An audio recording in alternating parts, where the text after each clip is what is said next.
ಬೀದರ್ನ BIMS ಆಸ್ಪತ್ರೆಯಲ್ಲಿ ಗುತ್ತಿಗೆ ಆಧಾರದ ಮೇಲೆ ಕೆಲಸ ಮಾಡ್ತಾ ಇದ್ದಂತಹ 40ಕ್ಕೂ ಹೆಚ್ಚು ವೈದ್ಯರನ್ನ ನೋಟಿಸ್ ನೀಡದೆ ಕೆಲಸದಿಂದ ವಜಾಗೊಳಿಸಿರುವಂತಹ ಘಟನೆ ಈಗ ಬೆಳಕಿಗೆ ಬಂದಿದೆ. ಮಾಹಿತಿಯ ಪ್ರಕಾರ ಈ ವೈದ್ಯರು ಕಳೆದ 7 ರಿಂದ 8 ವರ್ಷಗಳಿಂದ ಗುತ್ತಿಗೆ ಆಧಾರದ ಮೇಲೆ ಸೇವೆಯನ್ನ ಸಲ್ಲಿಸ್ತಾ ಇದ್ರು.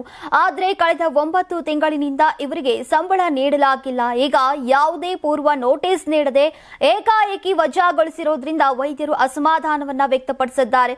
ಕೋವಿಡ್ ಮಹಾಮಾರಿಯ ಸಂದರ್ಭದಲ್ಲಿ ಇದೇ ವೈದ್ಯರು ತಮ್ಮ ಪ್ರಾಣ ಪಣವಾಗಿಟ್ಟು ಸೇವೆಯನ್ನ ಸಲ್ಲಿಸಿದ್ರು.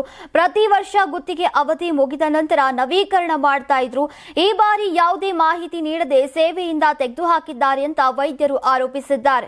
ಕೆಲವರು ಈಗಾಗಲೇ ಕರ್ತವ್ಯ ಬಿಡುಗಡೆ ಪತ್ರ ಸ್ವೀಕರಿಸಿದ್ರೆ ಇನ್ನು ಹಲವರು ಬಿಡುಗಡೆ ಪತ್ರ ಪಡೆಯದೆ ಬಿಮ್ಸ್ ಆಡಳಿತ ಮತ್ತು ಸರ್ಕಾರದ ವಿರುದ್ಧ ಆಕ್ರೋಶವನ್ನ ವ್ಯಕ್ತಪಡಿಸಿದ್ದಾರೆ.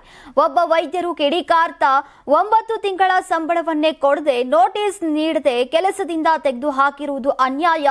ನಾವು ಕೋವಿಡ್ ಸಮಯದಲ್ಲಿ ಜೀವವನ್ನ ಪಣಕ್ಕಿಟ್ಟು ಕೆಲಸ ಮಾಡಿದ್ದೇವೆ, ಈಗ ನಮ್ಮ ಸೇವೆಯನ್ನೇ ಮರ್ತಿದ್ದೀರಾ ಅಂತ ಅಸಮಾಧಾನವನ್ನ ವ್ಯಕ್ತಪಡಿಸಿದ್ದಾರೆ. ಇನ್ನು ವೈದ್ಯರ ವಜಾ ಕುರಿತು ಬಿಮ್ಸ್ ಆಡಳಿತದಿಂದ ಅಧಿಕೃತ ಪ್ರತಿಕ್ರಿಯೆ ಬಂದಿಲ್ಲ. ಆದರೆ ಈ ಘಟನೆ ವೈದ್ಯ ವಲಯದಲ್ಲಿ ತೀವ್ರ ಚರ್ಚೆ ಮತ್ತು ಆಕ್ರೋಶಕ್ಕೆ ಕಾರಣವಾಗಿದೆ. ನೀವು ಸಣ್ಣ ಆಗ್ಬೇಕಲ್ವಾ? ಅದು ಒಂದು ಉತ್ತಮ ಆಹಾರದಿಂದ ಸಣ್ಣ ಆಗ್ಬೇಕಲ್ವಾ? ಪ್ರತಿದಿನ ನಮ್ಮ ಜೀನಿ ಸ್ಲಿಮ್ ನ ಯೂಸ್ ಮಾಡಿ ಯಾವುದೇ ಸೈಡ್ ಎಫೆಕ್ಟ್ ಇಲ್ದಂಗೆ ನೀವು ಸಣ್ಣ ಆಗ್ತೀರಾ. ನಿಮಗೆ ಮಾಧ್ಯಮದಲ್ಲಿ ಕೆಲಸ ಮಾಡುವ ಆಸಕ್ತಿ ಇದೆಯಾ? ಹಾಗಾದ್ರೆ ಕರ್ನಾಟಕ ಟಿವಿ ಡಿಜಿಟಲ್ ಮೀಡಿಯಾದಲ್ಲಿದೆ ನಿಮಗೆ ಒಳ್ಳೆಯ ಅವಕಾಶ.